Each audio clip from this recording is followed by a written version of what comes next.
여러분 안녕하십니까. 엄마 자문 변호사로 있는 법률사무소국도 김조영 대표 변호사입니다.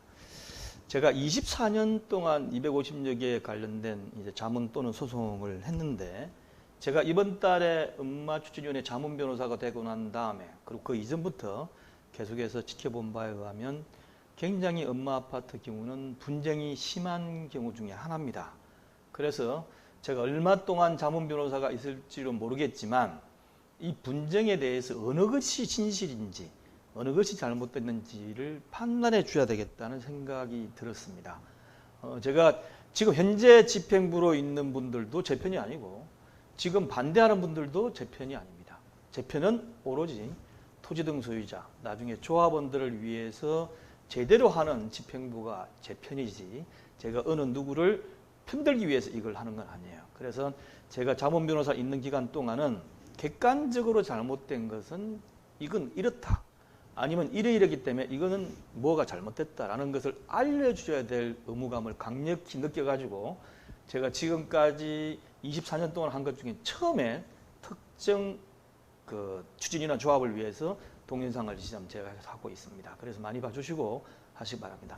제가 원칙적으로 생각하는 것은 법은 상식이기 때문에 상식에 맞춰가지고 이건 이렇다, 저건 저렇다를 말씀드리겠습니다. 자, 지금 이제 500억 예산을 대출받아가지고 이정돈 위원장이 쓰려고 한다, 그러니까 반대하라 라는 탄원서가 최근에 제가 보게 됐습니다. 그 내용을 보면 이렇게 돼 있어요. 이정돈의 500억 예산 대출금 반대 탄원서라 그래가지고 내용이 되어 있는데, 어떻게 되어 있냐 하면 여러분들께서 아마 보셨는지 모르겠지만 이렇게 되어 있습니다.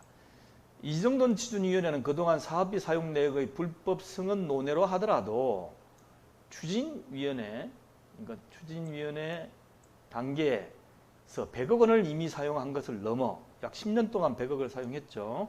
그 다음에 500억 원의 과도한 예산 대출금을 추가 책정하고 시공사인 GS건설과 삼성물산으로부터 그에게 자금을 또 차입하려 합니다.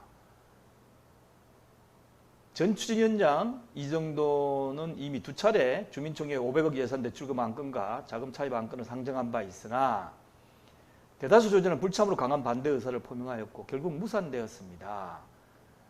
그러자 재건축위원장 이정돈 씨는 소유자가 반대해도 운영규정 22조 5항에 따라 추진위원들끼리 500억을 쓸 수 있다고 주장하며 추진위원회 상정에서 추진위원 71명의 찬성으로 500억 원을 일방적으로 통과시켰습니다 라고 되어 있습니다. 그러니까 500억 원을 예산을 올리고 대출을 받으려고 했는데 대다수 소유자들은 불참을 했고 거기에 따라서 반대 의사를 표명한 것이다. 그런데 추진의 의결로 500억을 쓰려고 한다는 겁니다. 그래서 이걸 내용을 요약하면 지금 보시는 것처럼 이렇게 되어 있습니다. 이정돈 위원장 500억을 과도한 예산 대출금을 추가 책정하고 시공사로부터 그에게 자금을 또 차입하려 한다. 소유자가 반대해도 추진위원들끼리 500억을 쓸 수 있다고 이정돈 위원장은 주장한다라고 여기에 되어 있습니다. 여기에 대해서 제가 사실인지 아닌지 제가 지금 입수한 자료에 의해서 객관적으로 말씀을 드리겠습니다. 자, 보십시오.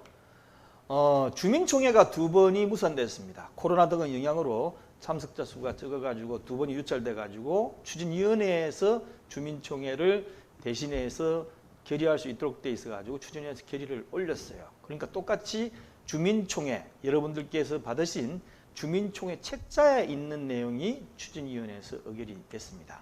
그런데 추진위원회 책자에 올라가 있는 6개 안건 중에 지금 문제 삼고 있는 것이 2호 안건, 3호 안건이고 그 다음에 5호 안건, 자금 차입 및 상환, 여기에 관한 겁니다. 자, 그러면 2호 안건 예산에 관해서 보겠습니다. 2호 안건에 보면 2021년도하고 2020년도 운영비 사업비 예산인데 지금 지나간 사업비는 문제를 삼아봤자 소용이 없어요. 그거는 지나가서 예산만 했을 뿐이지 실제 쓰지 않은 돈입니다. 예를 들면 2015년도에 예산을 1000억을 했다가 1억밖에 안 썼다. 그럼 1억만 쓴 걸로 하고 넘어간 것이지 1000억을 예산을 승인받으려고 한다. 이거는 아니지 않습니까? 그래서 중요한 거는 금년도인 2021년도에 뭐 어떻게 하려는 거예요. 왜냐 2021년도 4월달까지 100억 정도를 썼다는 건 이미 밝혀진 바가 있기 때문에 그럼 올해는 얼마를 예산으로 잡아가지고 쓰려고 하느냐가 문제죠. 그래서 2021년 1월 1일부터 12월 31일 또는 조합설립 인가시까지 운영비 예산서가 총회 책자에 이미 나가 있습니다. 그래서 그 내용을 보면 끝에 총 합계가 어떻습니까? 10억 3,900만 원이에요. 10억. 운영비입니다. 운영비. 그 다음에 보면 이제 사업비 예산서가 들어가 있어요.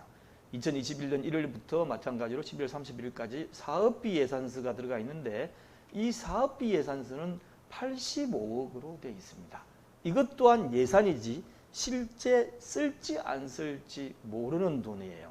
자, 그걸 어디를 보면 알 수 있냐면 제5항건의 2021년도 수입 예산안 및 자금의 차입 방법, 이율 상환 방법 여기 이제 5항건으로 올라가 있었는데 여기에 보시면 시공사로부터 자금을 차입하려고 한다라고 되어 있습니다. 어떻게 자금을 차입하려고 하냐면 요 뒤에 자료를 보면 기계약을 체결해 가지고 금전소비도 제가 102억을 썼어요. 거의 그 정도 썼습니다. 구체적인 금액은 조금 다르겠지만 이 정도 썼습니다. 그 다음에 이번에 86억을 빌리는 걸로 하겠다. 한꺼번에 차입할지 조금 차입할지 모르겠지만 보시는 바와 같이 뒤에 자료를 보면 알 수 있어요. 86억인데 이 86억을 어디다 쓰려고 하는 것이냐 라고 뒤에 첨부된 자료를 보면 창립총회할 때 14억 정도 쓸 것 같다. 그러니까 일단 예산을 잡아놓고 자금 차입 계약만 체결해 놓겠다는 거죠. 그래서 조합 창립총 개최 예약 비용이 6억 원이고 워낙 지금 소유자들이 많지 않습니까? 그죠? 거의 4,000명이 넘으니까 그 다음에 이런 데 돈이 들기 때문에 참석 수당도 4억 정도 생각하고 있고 그러다 보니까 14억 정도라고 지금 생각을 하고 있는 돈입니다.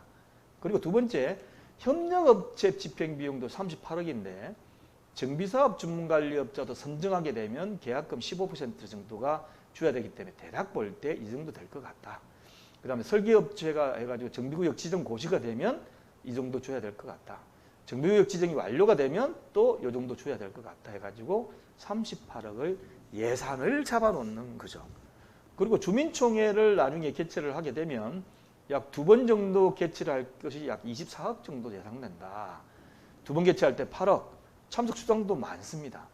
그리고 서울시 대형 추가 집회할 경우도 4억이고 운영비용은 약 4억 정도만 잡아놨죠. 금년도에. 그리고 나머지 이제 소송 관련돼 가지고 지금 했던 소송이 있는 것 같은데 여기 관련돼 가지고 이 정도는 잡아놓은 겁니다. 자, 여러분 지금 보시면 어떻습니까? 500억 예산을 책정해서 500억을 대출받아 가지고 쓰려고 한다는 내용은 아닌 것 같지 않습니까? 지금 총회 책자에 두껍기 때문에 여러분들이 자세히 안 보시고 자꾸 다르게 얘기하면 아 그런가 보다 라고 생각하실지 모르겠지만 저는 제가 보기엔 이걸 꼭 알려드리고 여러분들께서 어떻게 판단 지금 있는 추진위원장 무조건 하여튼 해임시켜야 된다. 교체해야 된다. 이거는 별도의 문제입니다. 별도의 문제니까 일단은 사실을 알려드리는 게 제 책무라고 생각해서 이 동영상을 했습니다. 그리고 법률상으로 많이 문제가 되고 있으면 저희 홈페이지 들어가면 지금 법령해설집부터 시작해서 1강좌부터 5강좌까지 동영상을 다 올려놨어요. 동영상 올려놨기 때문에 거기서 클릭해 보시면 이럴 경우에 누구 말이 맞는지라는 것도 아실 수 있으니까 제가 모든 것을 다 여기에 엄마 아파트 홈페이지에 올릴 수가 없지 않습니까? 그래서 좀 참조를 해주시고 제대로 판단을 해서 나가시기를 바라겠습니다. 감사합니다.